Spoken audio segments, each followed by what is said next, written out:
Welcome back with another banger. It's the React Files. Hope you have a good night.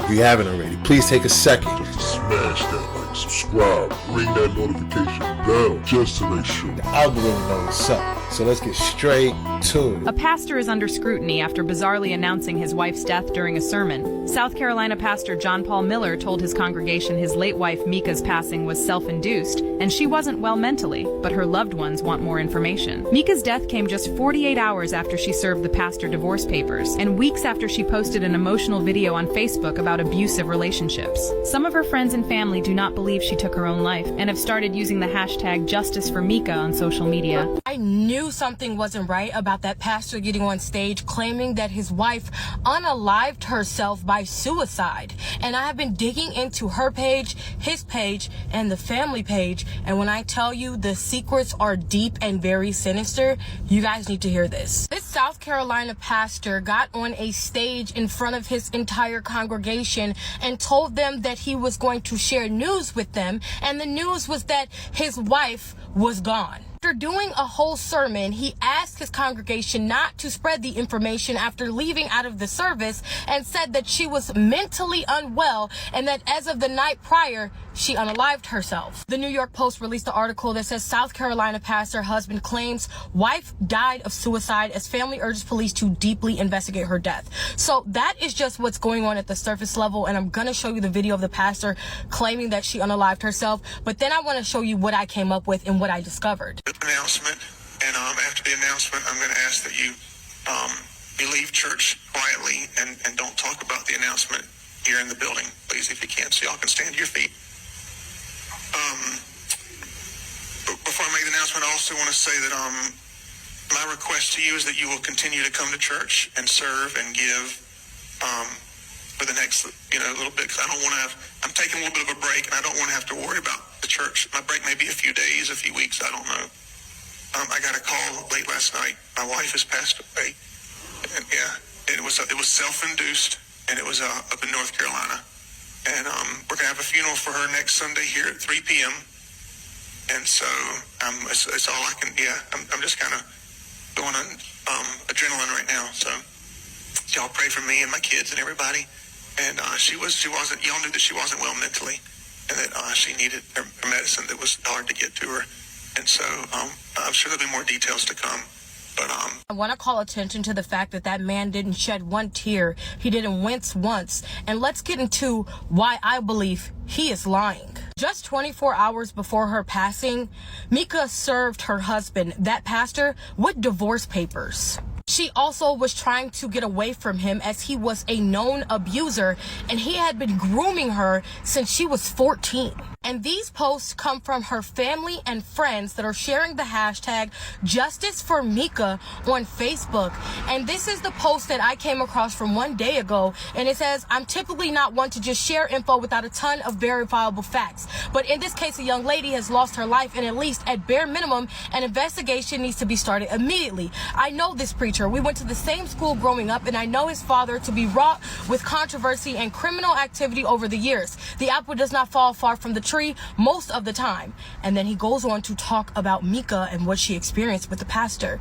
She said the pastor and his young wife he had groomed since she was 14 had been separated for a month or so and were in the process of going through with a divorce. Many people close to Mika know that she was suffering from abuse and control in her marriage. She tells her family that she was not experiencing any self-harm ideation, that was fearful for her life due to outside circumstances, which is documented in recent public videos, which is the video I showed you. Well, I'm going to show you.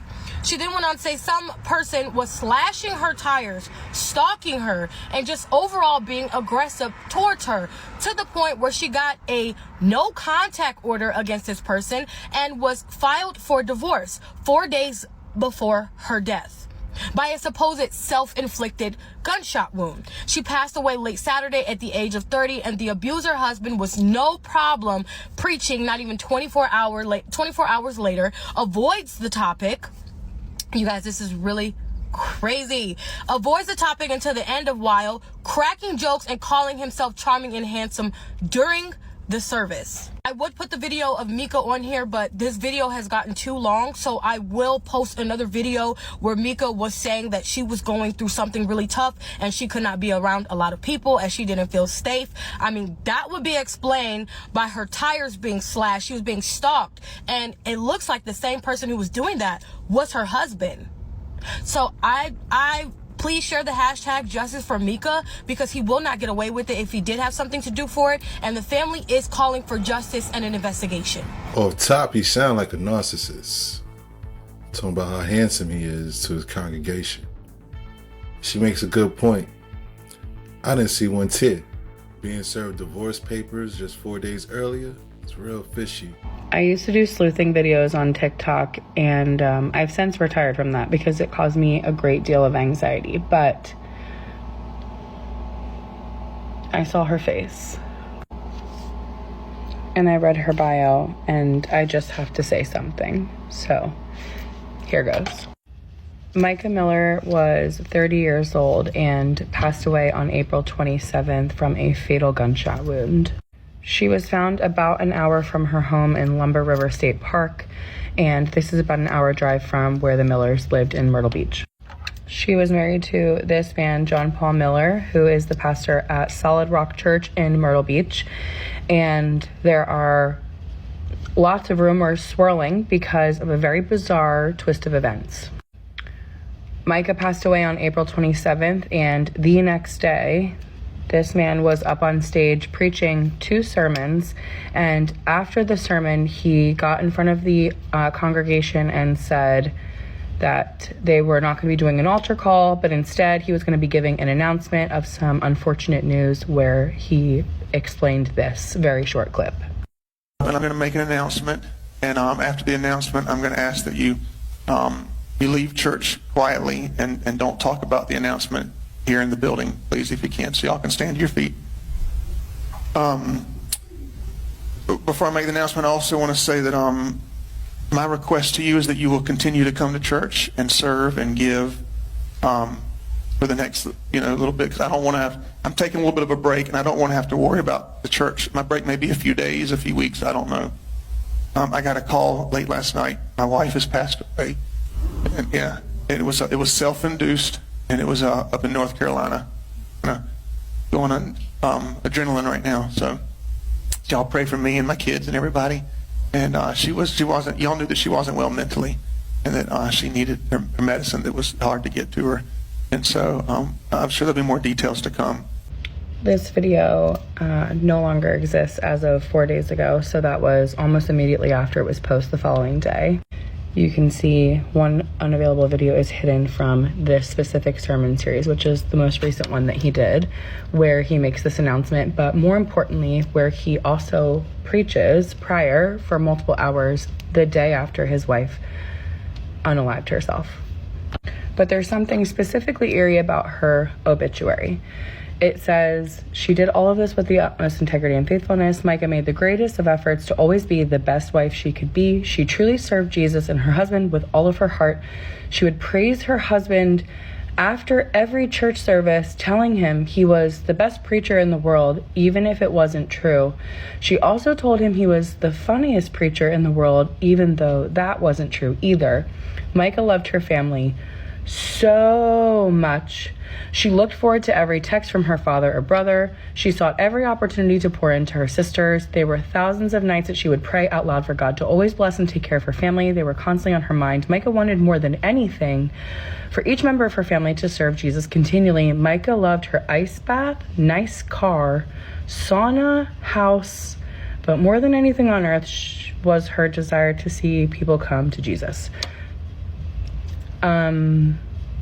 Very interesting.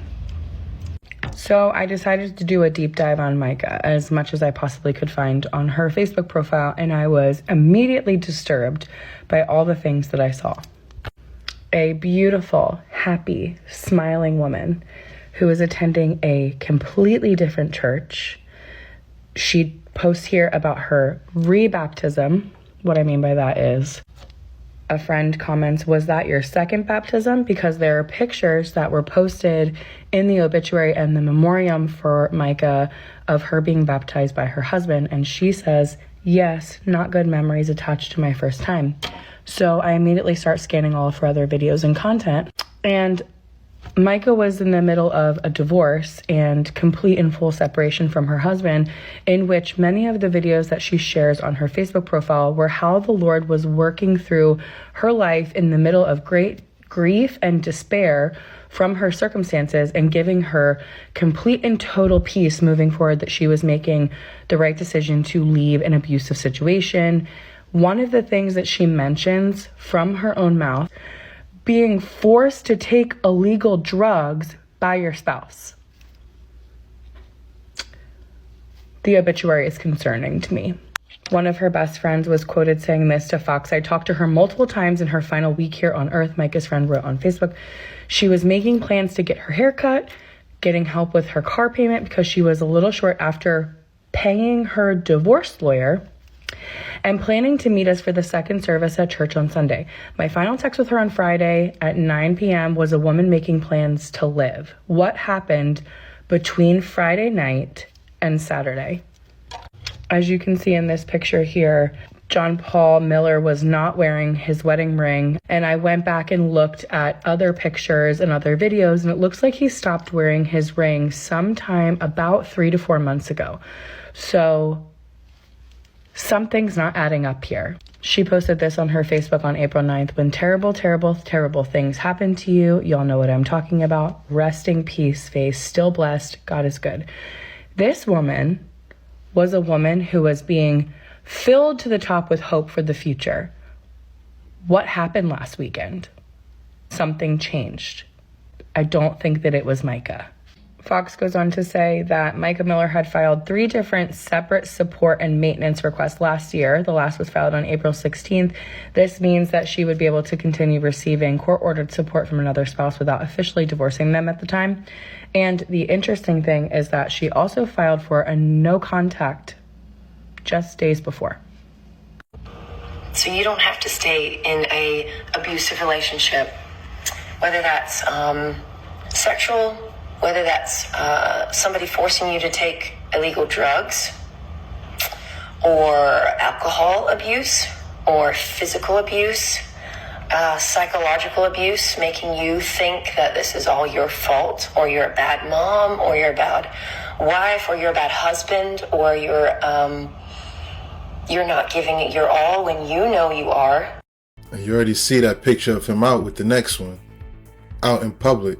No wedding ring for months. Shout outs to Smear by Brit, taking a deep dive on a situation that just surfaced.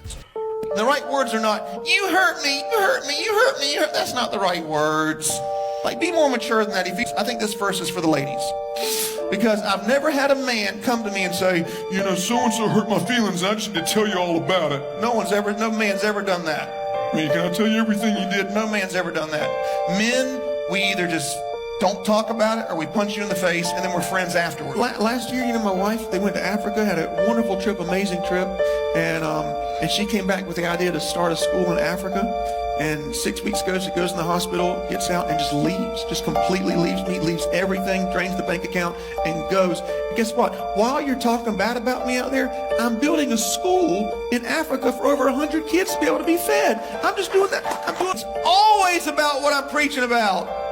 God is so good to do that every single time. One day I'm going to preach about getting rich, strong, healthy, and finding a hot wife that loves Jesus. That's what I'm going to do. Weird. There's a really weird idea that a lot of women have. It's so weird that women have this. Christian women think, well, I need somebody to talk to about these people that hurt me. I need somebody to talk to. Oh, you just want to talk about somebody else. That's a demon actually right there. When my wife went in the hospital, I looked at her phone and I counted over the past 2 years, 18 people who had texted her and said, if you ever want to talk about your husband, you can talk to me and say anything and I'll keep it confidential. Well, if you could go back in time, you would have said this. Or if I see them again, I'm going to say that. And it starts festering and gets bigger and bigger. By the time you're done, you want to shoot them with a bazooka, right? And all they said was, did you intentionally wear those shoes with that dress? Oh, get rid of them! You know.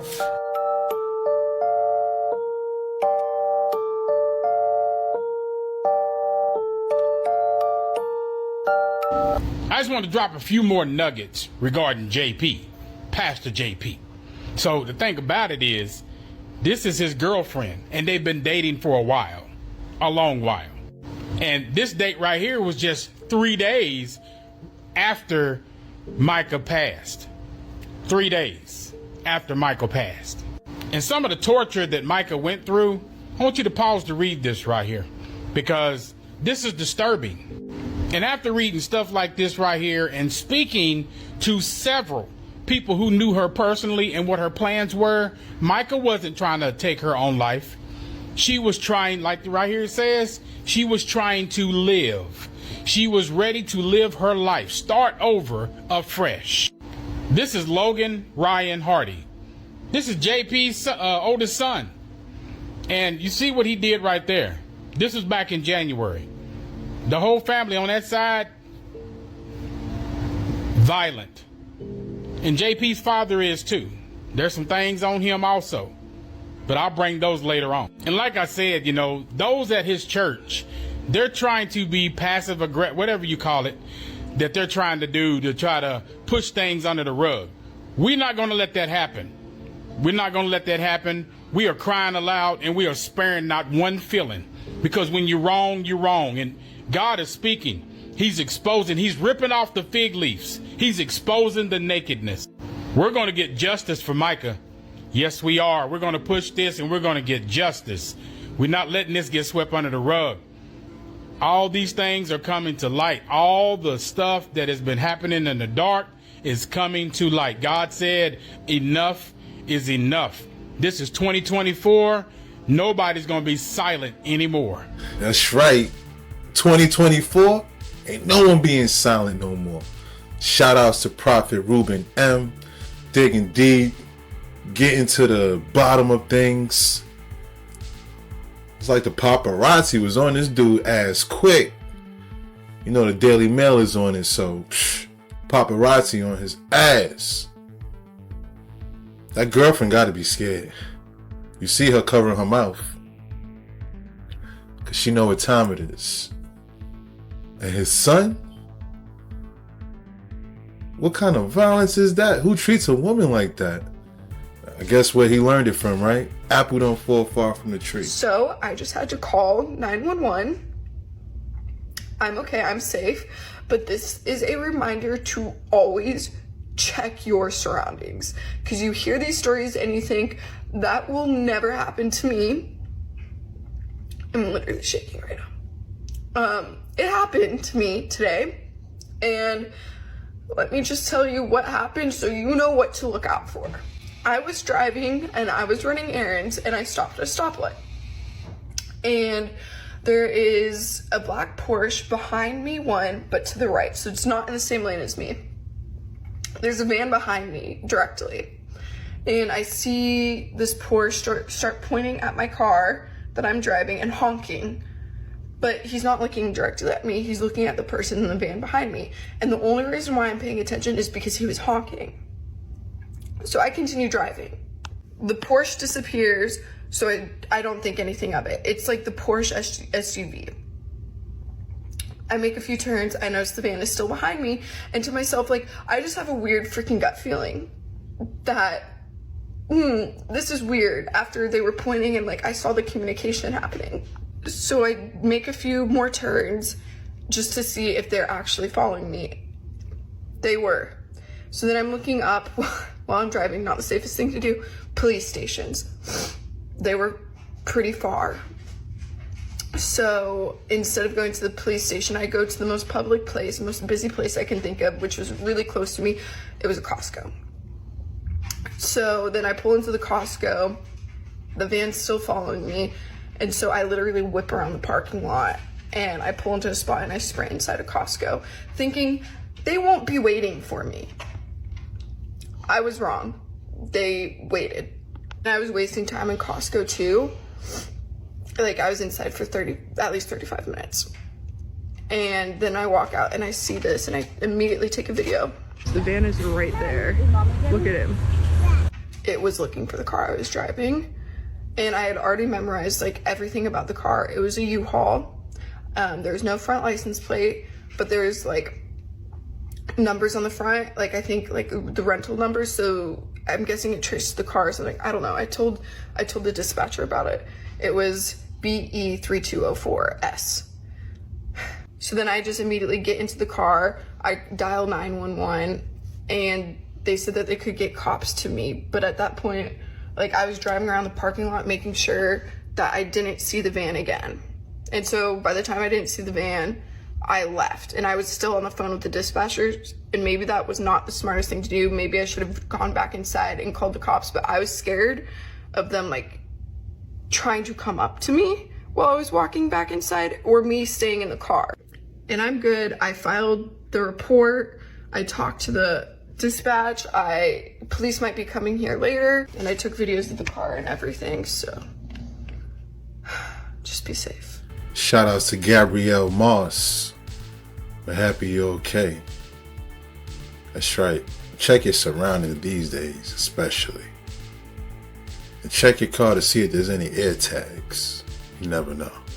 There is no way someone in Kenya is giving the Willy Wonka experience a run for their money, because this event said that for the small price of 20 Kenyan shillings, you will get to see a real-life mermaid. And they even give you a nice little poster here just to give you an idea of what to expect. But when the confused visitors walked through the entrance, instead of seeing a mermaid, there was a shirtless man wearing a wig inside a small, empty bucket. I mean, bro even looked like he was embarrassed for them. Oh, and there wasn't just one. This experience spared no expenses because they even added the premium details of a blue blanket for water and a beige cloth for the sand. So the question is, would you rather pay to see the mermaid or the AI Willy Wonka? I'm speechless. But you know what? I can't knock the hustle. This is all the news you're not going to see on TV today, but it's going to be simplified in 60 seconds. People are just finding out the gross way that blue cheese is made, and they never want to eat it again. Blue cheese stinks. Basically, if you didn't know, they age the cheese for a really long time until it grows bacteria and mold, and that's what you eat. Also, fun fact of the day for anybody that didn't know, Parmesan cheese is not actually vegetarian, and I'm not going to tell you why because it's gross. For anybody that lives in the central United States, people are actually reporting seeing cicadas, so good luck to all of you, including me. I just don't want to talk about it. Apple is working to fix a huge problem with people missing their iPhone alarms. Basically, a lot of people are reporting that their iPhone alarms are not going off in the morning and nobody knows why. Apple has made an official statement saying that they're going to try to fix this in the next update. For anybody that buys meat at Walmart, this is crazy, but more than 16,000 pounds of ground beef sold at Walmart are recalled for a potential E. coli contamination. If you want to make sure you don't have those, these are all the labels you need to check. Just look at the back of yours. And then here's the rest of them. You're going to have to obviously pause and read. I give you these news roundups every day, so make sure you add me and come back to me tomorrow. Shout outs to Nick Jackson. 16,000 pounds is a lot. Go back, stop, pause, play. See if any of that's in your freezer and get rid of it. Or just bring it back. Get your money back. I gotta check right now. So this woman pulls a YouTube prank that's so horrific it ends up unaliving a man and nearly starts an international conflict. Now her name is Siti. She's 25, she's from Indonesia, but she's working in Malaysia as an escort. And she does that so she can send money back to her parents in Indonesia. But then one day she meets a producer. The producer tells her he works for a production company of a huge YouTube channel. And they make like YouTube pranks and stuff. And he says he can get her an acting gig on his YouTube prank show. And the best part is that it pays pretty well. She can quit escort work, she can also make all this money and send it back to her parents in Indonesia, plus they're gonna pay her the equivalent of $96 per prank, which is a lot of money to CT. So of course, she says yes. And pretty quickly she's introduced to the head of the YouTube channel, this guy Mr. Chang, and Mr. Chang and the other producers, they start getting her to pull these pranks on people in public. They'll like go to a public place and she'll like walk up to a total stranger and just randomly start holding their hand. Or they'll do a prank where they put like baby oil on her hands and she'll like run up behind a stranger and be like, guess who? Which smears the oil all over their face. It's pranks like that. And so she does a bunch of these pranks over the course of like a month. Meanwhile, the prank channel has also recruited this other woman to do pranks. Now her name is Dawn, and we'll get to her.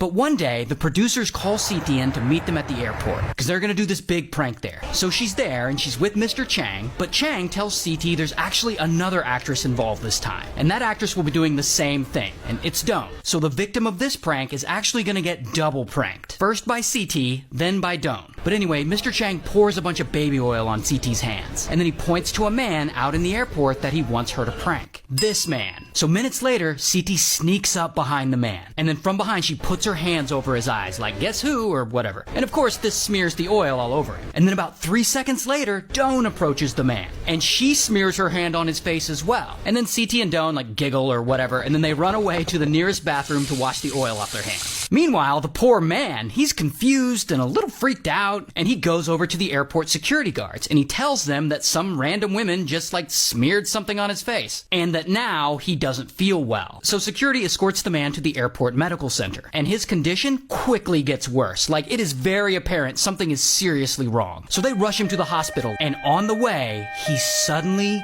just dies. So who was this man? Well, let's call him Nam. Now, Nam is an interesting guy, because growing up, his dad was a dictator, the supreme leader of a little country you might have heard of called North Korea. Now, Nam, being the oldest son, he was always first in line to be the next supreme leader. But as he grew up and became an adult, Nam grew to be a little more progressive, a little more open-minded to reforming things for the better, something his conservative dictator dad really didn't like. But one day, Nam is traveling abroad, and he's in Japan, in the airport, and suddenly, boom, he gets arrested. Why? Because he's traveling with a fake passport trying to conceal his identity. Turns out, Nam was in Japan because he's low-key trying to take his son to visit Tokyo Disney, which in his country is a huge no-no. And once the news of Nam's arrest gets back to Dictator is pissed. I mean, the heir to the throne can't be seen going to Disneyland in Tokyo? Disneyland represents capitalism, and worst of all, it represents America. And it's just everything North Korea stands against. So this arrest is a huge source of embarrassment for Dictator. And this Disneyland fiasco eventually leads to Nam being passed over for the position of supreme leader. And when Dictator eventually dies, his other son, Nam's half-brother, Kim Jong-un, he becomes the new dictator. And Kim Jong-un hates Nam. And Nam's been living internationally for a while in China. But regardless, Kim Jong-un has been trying to have him assassinated for years. And eventually, he and his regime come up with this elaborate plan. They're gonna trick 2 random women into unknowingly killing Nam. And the women end up being CT and Doan. And when CT and Doan are at the airport that day, the producers have both of them touch Nam's face with baby oil as a prank. But what CT and Doan don't know is that's not baby oil on their hands. No, on CT's hands, they put, we'll just call it chemical A. And on Doan's hands, they put what we'll call chemical B. And when you combine these 2 compounds, it creates a nerve agent called VX, or venomous agent X. A nerve agent that has been banned around the world because it's considered a weapon of mass destruction and will kill you instantly, especially if someone smears it on your face. So Nam dies that day, right after they touch him. And Mr. Chang and all the other producers who set this up, they're all actually North Korean spies. And they all just flee, and they eventually get away. Of course, North Korea denies being involved in any of this. And this creates tensions between Malaysia and Indonesia. But since those producers all fled, that leaves the only 2 people connected to the crime, CT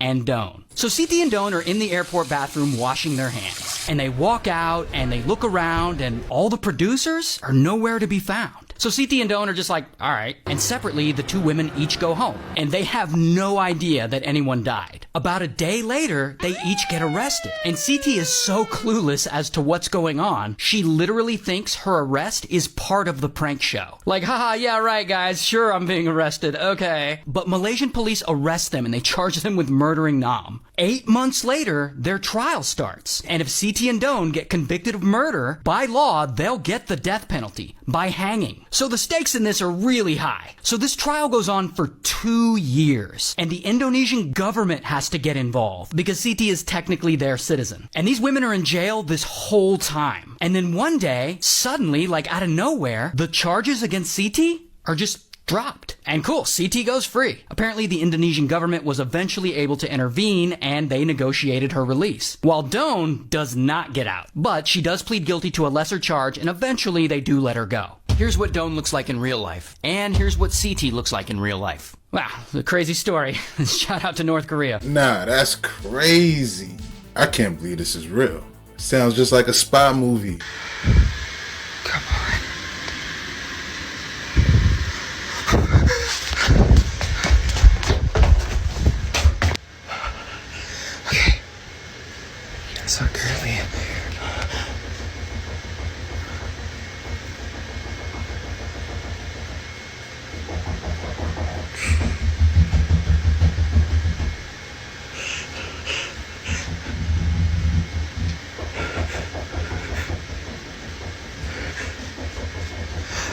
because I ordered DoorDash because my sister and the kids are gone for tonight. Like, I'm here by myself. The kids had football practice, so they had to go do their own thing. Thank you. So I ordered DoorDash, and I heard it knock.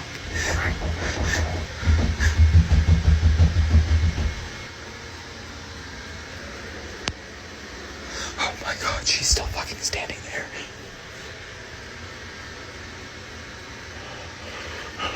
What in the wrong turn was that? He needs to book a flight and leave. He be going through it. Yo, what in the world is going on with the weather? These are the storms since April 25th and how they've gone over. Do you notice anything funny? One of the models is even posting this, which could possibly happen. But again, I want you to notice it. All of these storms are starting in the same place, and then they go the same diagonal way past the Great Lakes up there. Something else took that same exact path, as well as all the storms from a month before. That path, my friend, is the eclipse path. All week, next week, we're going to have ridiculously crazy storms, and they all go the same way. What if this trend that we're seeing in the middle of America, Oklahoma, Nebraska, Iowa, etc., what if this trend continues? Why is it all the models are showing it is going to continue? Even the mayor of Oklahoma said he had not seen that much destruction. And then we have some future models popping out like this. That is unheard of, you guys. There is some kind of energetic symbolism based on where all these storms are going. And then we're having all these warnings from like Nostradamus and other people about something potentially happening in California. And not only in the weather, ever since the 8th, we've had massive breaks in the Earth's resonance from the Schumann frequency. And regardless what forecast you're looking at, you see a really powerful, odd anomaly storm forming and originating the same exact place as the others and going the same exact way as the others. 2024 has a lot in store. All these volcanoes. In the last week or two, we've had major floods in Saudi Arabia, China, Brazil, and Texas, everywhere. And all these floods are any indication, I say, we're in trouble. My hearts and prayers go out to all the people that was impacted by these storms. I myself never seen anything like this. Like, these storm patterns are consistent. Ladies and gentlemen, the car market has officially crashed. Tens of millions of Americans and Canadians alike are giving back their keys and their car note back to the dealers. There are huge reputable dealerships that are closing down because it is costing them more money to keep the dealership open than close, y'all. This shit is literally over. Check it out. My truck is $85,000. This truck is $90,000. And I'm a used car dealer, and here at these car auctions, we're seeing auto loan delinquencies and repossessions spike. Hey, so guys, John here. Tens of millions of Americans are opting out of car ownership, giving the keys back to the lender. They can no longer afford these payments. Americans now falling behind on their car payments. The average monthly payment for a new vehicle right now is $750. Oh, no. $47,000 for this little unit. Where are they going to put them? Where? There's nowhere. No empty spaces. It is full to the brim. And look, $85,000. That's getting out of hand. And the consumer right now, with everything costing so much, they are not able to keep up with their payments. So what happens? They lose their cars. These are the places that you're not going to hear about on the mainstream media, but are just completely going out of business. And by default, those people lose their jobs. And if you're wanting to buy one of these big SUVs or nice trucks right now, it's not going to be anywhere close to $750 a month. You're going to have to pay way more than that. $118,000, folks. 118 grand. Wow. No words. Clearly, the market is broken. This truck right here is $96,000. So check this out. This is a full row of $80,000 and $90,000 F-150s. That is getting out of hand. There are so many auto loan delinquencies in the system right now that there are not enough tow truck drivers to service all of these lending institutions to get their cars back. And repossessed cars are the worst of the worst. They're dirty. They're nasty. They have parts falling off of them because the consumer knows if they're going to lose their car, why take care of it? And I personally think we're going to walk into the biggest auto loan and auto market crisis we have ever before seen. The other big thing I'm noticing at the moment is just seeing big dealerships disappearing. As soon as the values of cars came down, there just isn't the money left there anymore, and they're all defaulting and having to go through a bankruptcy. So prices are so high that consumers are having to push out their loans to 72, 84 months to even be able to afford any of these vehicles. But look, this is a Wrangler 4-door Sport 4x4. $66,000. That's absolutely lunacy. Clearly the whole Canadian market is upside down. Vehicles are not selling. There's way too much inventory. Ford Mavericks that you couldn't find anywhere. Look behind me. There are 9 of them sitting here for sale. Dealerships, even the Ford Maverick, stuff that was so hot that you couldn't find anywhere, is still, right now, sitting on dealership lots, not selling. In 2022, CNBC reported that inflation was costing the average family $433 a month. Then, the next year, $709 a month. Now, they're saying it's $11,000 a year, almost $1,000 a month. And it's no wonder why the American consumer is having such a hard time right now. The average American doesn't have $500 in their savings account for an emergency. So it's so bad right now, even the most affordable vehicles on these dealership lots have to be marked down because people can't afford them.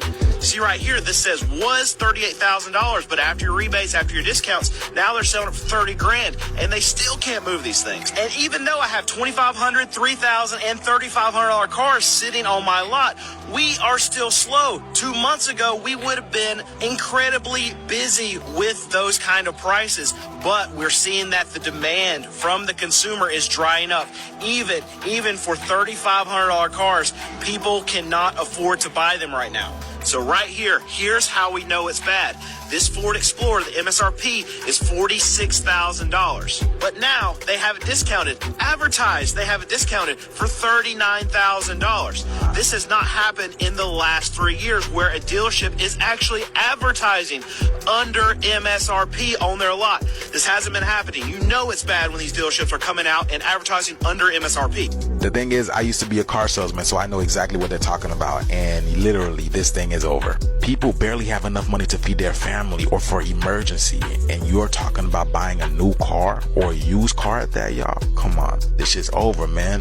Cars should have been free in the first place. The way that they are manufacturing these vehicles, you would think they'd be giving away these things for free. You know, they're badly built, you know what I'm saying? They're literally moving tons of plastic, which is literally a ticking time bomb. Think of the components that your car composed of, you know what I'm saying? You get in an accident, you know, things can be bad. So yeah, things that should be for free, literally off the rip. And look at that. Greed is their downfall, and they're not moving any vehicles. So this video is strictly for entertainment purposes only. I'm only raising awareness to interesting situations during this interesting time. Let me know what you guys think about this video. Like, comment, and share for more videos like this. Thank you for tuning to my frequency. Let's get this shift. Peace out. Shout outs to Conscious Juice. Yo, them prices for the new vehicles are crazy. This market's crashing. I wonder what's next. A second Boeing whistleblower has just died following a sudden and fast-spreading infection on Tuesday. This is less than just 2 months after the other whistleblower, John Barnett, appeared to have died from a self-inflicted gunshot wound, which police are still investigating to this day. And both of them just so happen to be represented by the same law firm. Joshua Dean was a former quality auditor at Boeing supplier Spirit Aerosystems and was one of the first whistleblowers to allege that Spirit leadership had ignored manufacturing defects on the 737 MAX. Josh had even given a deposition in a Spirit shareholders lawsuit and also filed a complaint after he was fired in April last year, alleging that his termination was in retaliation for raising safety concerns. And even just a few months ago, he spoke with NPR about being fired, saying, "I think they were sending out a message to anybody else. If you are too loud, we will silence you." The Seattle Times reported that the 45-year-old had been in good health and was noted for having a healthy lifestyle, but despite this, last month, Josh was hospitalized for having trouble breathing. He was incubated and quickly developed pneumonia and a serious infection before dying just 2 weeks later. Just so I don't get sick too, Joshua Dean's death is not being treated as suspicious. Vampires are real, yes, and I'll prove it. Look at this picture right here. Let me blow up his face for you. This, my friends, is a real-life vampire. And there's many more where that comes from. But first, why would you even listen to these people's music? Drake's son drew this picture for the album cover. You heard me, right? Why is Drake's son seeing demons? In just a second, I'll show you someone who literally writes about turning into a vampire. This man is a real-life vampire, and he does exactly what vampires do. Again, look at his face, Kendrick Lamar. He's another vampire. Of course, they mock Christ. You know how often mythology, the sun hurts the vampires? Why? Because the light hurts the vampires. And with vampire mythology, we always have bats, right? In many European cultures, bats are seen as symbols of darkness and evil due to their nocturnal habits, the things they do at night. We'll come back to that. An odd coincidence here, it says in the painting, the temptation, there's always a temptation with vampires. Here is another vampire. Why would y'all listen to these people's music? Zoom in right here. You see that demon face hanging right off her ear? The snake needs no mention. Even if you're not a Christian, these people are pushing your children to worship the devil. But again, they're all vampires. Speaking of doing things in the dark and nocturnal habits, this right here is the Mothers of Darkness Castle. For some reason, all the richest people in the world will come here in Belgium to meet in the middle of the night. And there's some crazy stories that come out about that castle. Also, we have the vampires that literally change their bodily identity or shape. Right here is the temptation that comes in with being a vampire. You gotta take a deal. These deals have been recorded for centuries. You remember this guy? Besides what Drake the Vampire did to him, he actually wrote a story about selling his soul. Notice how this song of him selling his soul makes him sound like a vampire. I'm always where the sun don't shine. Again, vampires don't like light. Constantly losing all my remorse. He talks about taking a bite of the apple, and now he's talking about he spoke to Baphomet and said he would save him if he gave him one thing that he needed. So he sold his soul, and then guess what? And as I spoke, my fangs were exposed. They're all vampires. Nibiru, the home planet of the Anunnaki, had a damaged atmosphere, which was causing environmental problems. To counteract this issue, the Anunnaki sought gold as a solution. According to some theories, the Anunnaki intended to suspend gold particles in their planet's atmosphere to create a protective shield. This shield was intended to mitigate the effects of their planet's damaged atmosphere, such as radiation or other environmental hazards. Gold is highly reflective and can deflect heat and radiation. They used gold particles and sheets to reflect harmful solar radiation away from Nibiru, thereby stabilizing their planet's climate. By introducing gold particles into Nibiru's atmosphere, the Anunnaki could potentially stabilize temperature variations and atmospheric conditions, preventing further deterioration. Questions often arise regarding why the Anunnaki didn't pursue alternative methods for obtaining gold, such as mining asteroids or utilizing advanced robotics. This may oversimplify the challenges involved in asteroid mining or overlook potential risks associated with advanced artificial intelligence.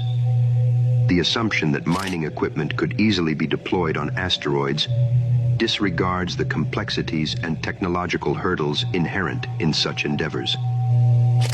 Additionally, speculation about the Anunnaki's potential experimentation with AI and robotics leading to unfavorable outcomes suggests a cautious approach to technological advancement. The United States has just announced a new $13 billion contract to replace their doomsday planes, which, if you didn't know, are the ones that whisk away the president and other VIPs in the event of a nuclear attack. You might be asking, why now? Well, you might have your theories, but they say that the current fleets, which are made by Boeing and have been in operation since the 1980s, are now aging and need to be replaced. But interestingly, they didn't give the contract back to Boeing. Rather, they're giving it to a new company called the Sierra Nevada Corporation. The Doomsday planes are meant to serve as a command center for the government in the sky. Each one can hold up to 112 people, and they currently have 4. They have advanced satellite communication systems, nuclear and thermal shielding. They're supposed to be capable of remaining airborne for close to a week if needed, thanks to in-flight refueling, but the longest they've gone on an actual test is 35 hours. And since technology like touchscreens would fry in a nuclear event, all these planes fly completely using analog instruments. The project is called Survival Airborne Operations Center and is expected to be complete by 2036. Well, they can't trust Boeing no more.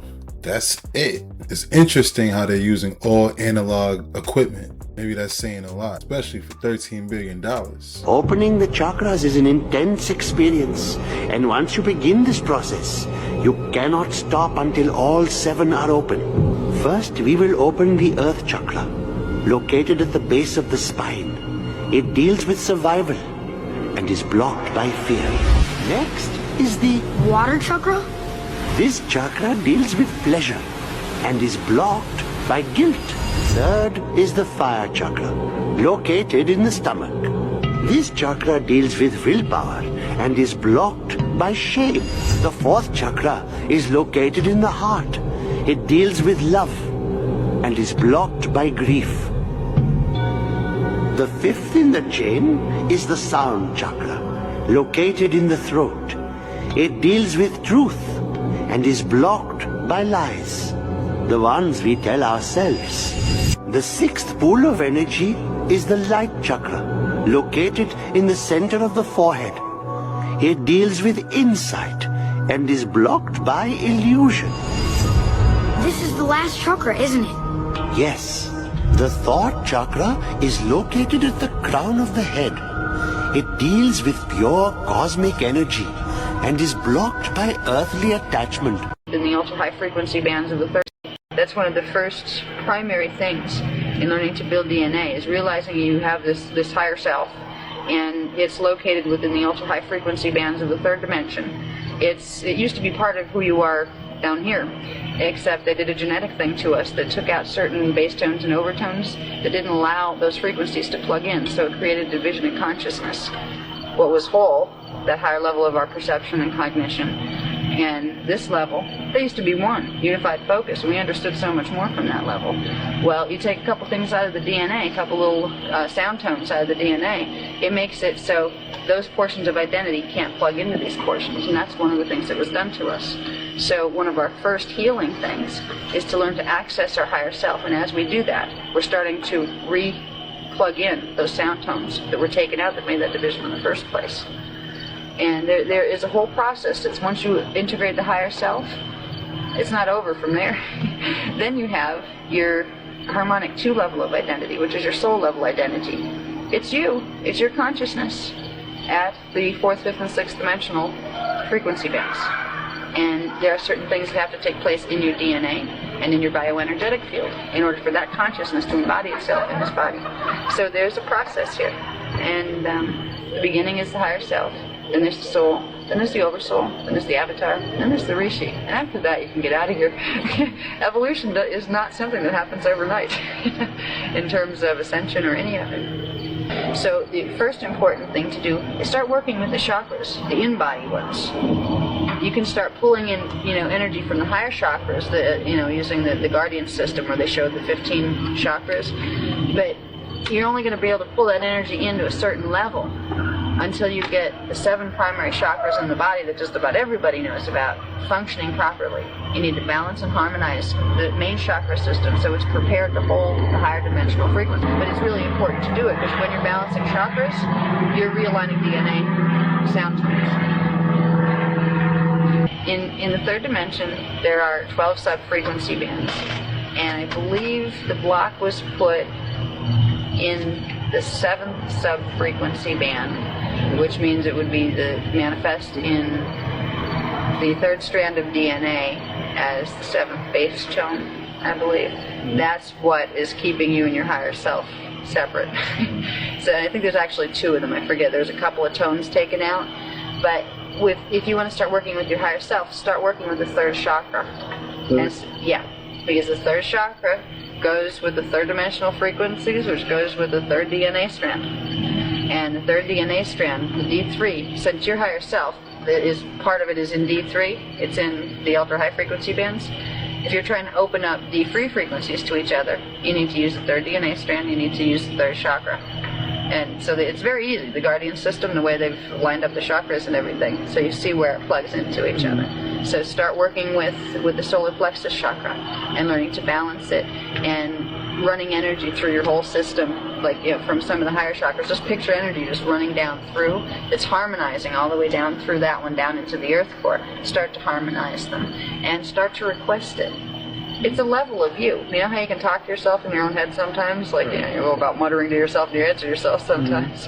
Well, start talking to your higher self. Realize it's there. And you're not weird. You're talking to you. A part of you that knows more than your conscious self does. Go for it. We're trained in a society not to do that. Not to look inward. Not to acknowledge higher parts of our identity.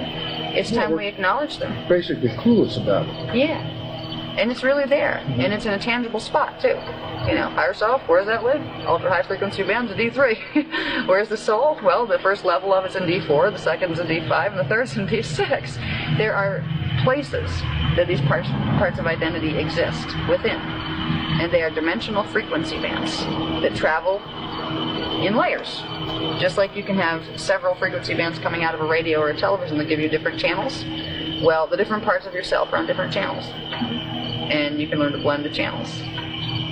One of the reasons that a lot of this DNA stuff was hidden for centuries from us was because we weren't mature enough to handle it well. I mean, we look at each other in the society, not us, this group, but like a lot of groups will look at each other and know you have, you know, red skin, you have black skin, you have white skin, and they hate each other because of the color of their skin. Mm-hmm. You start getting into gene codes and who's got what. It would, until a species is mature enough to handle that information, it was kept secret. Mm-hmm. There are certain things I know about my gene codes that I would never have on a video, that's for sure. Because it would put me in danger in this society. Mm-hmm. And that goes for a lot of other people too. So it becomes a very private thing. You need to work with your higher self to find out, okay, what do I have? Right. Yeah, or sometimes I can get information. You know, if someone comes to me and they ask me, oh gee, what's in my gene code? They'll give me at least an idea. If they use a term, resonance rate of body patterns, to determine types of gene codes. And say an 11 resonant rate body pattern, which is the highest on the planet right now, has a full set of 11 frequencies. And it has 11 strands, basically. And some of them are etheric strands, where you're not going to see them under a microscope, but they're still functioning. They're sending energy down into the operating strands here. There are people, I think the range is between 3.5 up to 11 right now, as far as resonance rates of body patterns. The highest you can go in a body pattern is a 12. And they can't have them on the planet right now because that energy would literally explode the Earth grid. But they're coming very soon. Once this infusion starts taking place, there are going to be ones that, you know, children born that have the gene codes that carry the full 12-strand package. And it's going to be interesting because you can't detect who they are. You'll be able to tell by their genes. I mean, if strange things start to happen around them and things levitate, well, you know you might be dealing with one of them. You know? But it's a very private matter. And yeah, it needs to be kept that way for safety purposes. There's a level of surrender that's needed by the ego, by the conscious personality. And it's not a surrender to a guardian or to a big god up in the sky. It's a surrender to the soul identity and an acknowledgement that that soul identity is just you at a level of consciousness where you remember why you manifested yourself here. So it's like, you might as well listen to your soul. It's yourself, and it has more knowledge. Once you cultivate the ability to surrender, sometimes it's scary because your soul will test you if you're testing yourself. You know, it's like, okay, you know, this is a little challenging here. Is she going to run for the easy way out, or is she going to actually turn to soul direction and follow the advice that she gets that way? I've been through those tests, and I understand them to be self-tests. You know, me as a soul and testing me as an ego.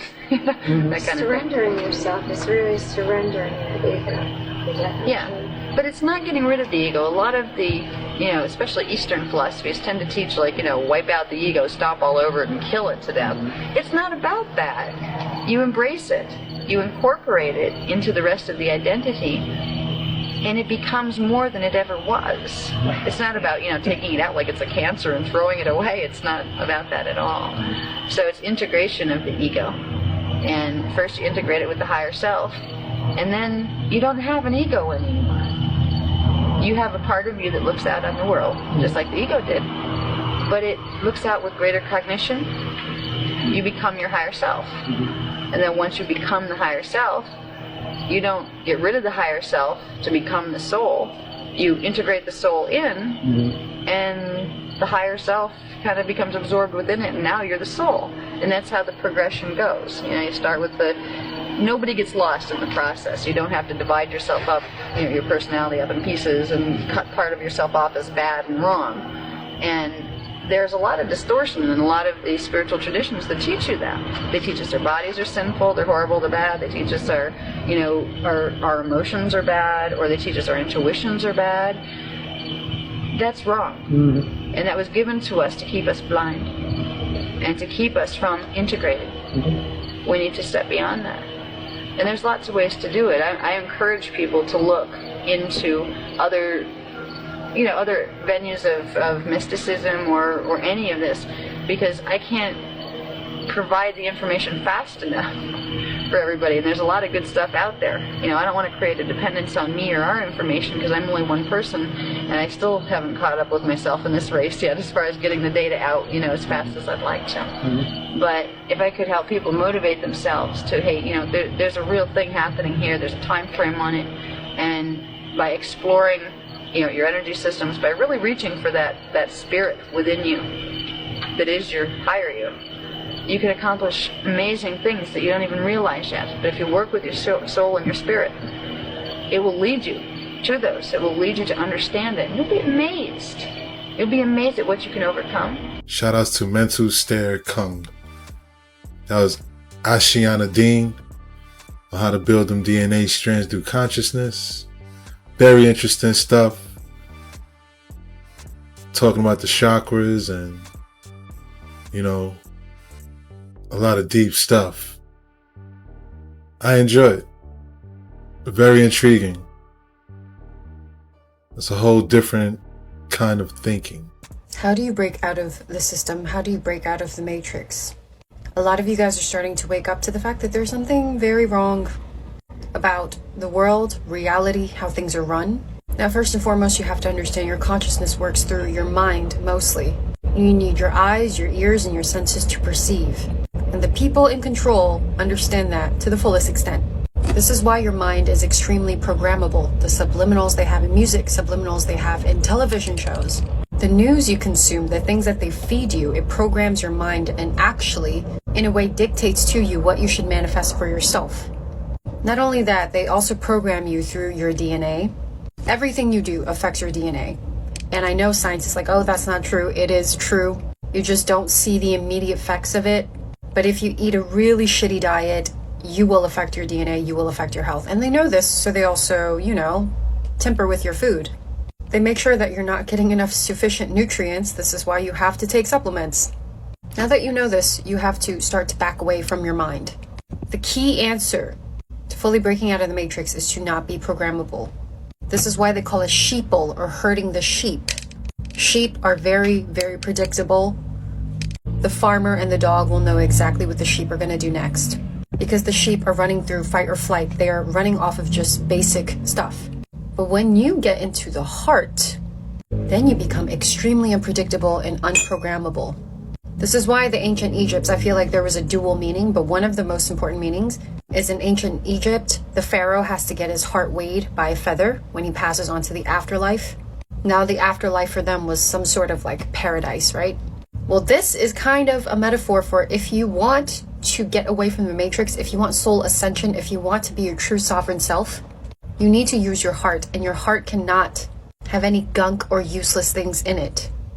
Notice how every single culture of spirituality, talking about ascension, talking about God or a higher power, never really mentions the mind. It always talks about the heart. And it's funny because I'm wearing green right now. And green is responsible for the heart chakra. When you follow your heart, and your heart has to be healed, it has to be healthy, you cannot have a heavy heart, you will easily break out of the matrix. You will be extremely unpredictable to these elite. Because these people in control, they don't really have creativity. They're not really connected to their heart chakra. They are fully in their mind and their root chakra. Root chakra meaning their fear or the obsession over material things. You will become like a mystery to them. They will not be able to read you. And if every single human taps into their heart, this whole system will fall apart. And that's a good thing. This is why it's called your humanity. Humans are meant to have a heart, but they're forcing us not to have a heart. Please remember to tap back into your heart. I won't make this video too long, but if you want to learn how to access your heart chakra, you can read my book, Made in God's Image. The link to that is in my bio, or you can just research how to activate your heart chakra, how to be more heart-centered. I hope this video helps all of you. And that's a wrap. Hope you enjoyed tonight's rabbit hole. If you haven't already, please take a second just to smash that like, subscribe, ring that notification bell, just to make sure the algorithm knows what's up. So what we gonna do, y'all? That's right. Run these numbers up. Thanks again. Until next time.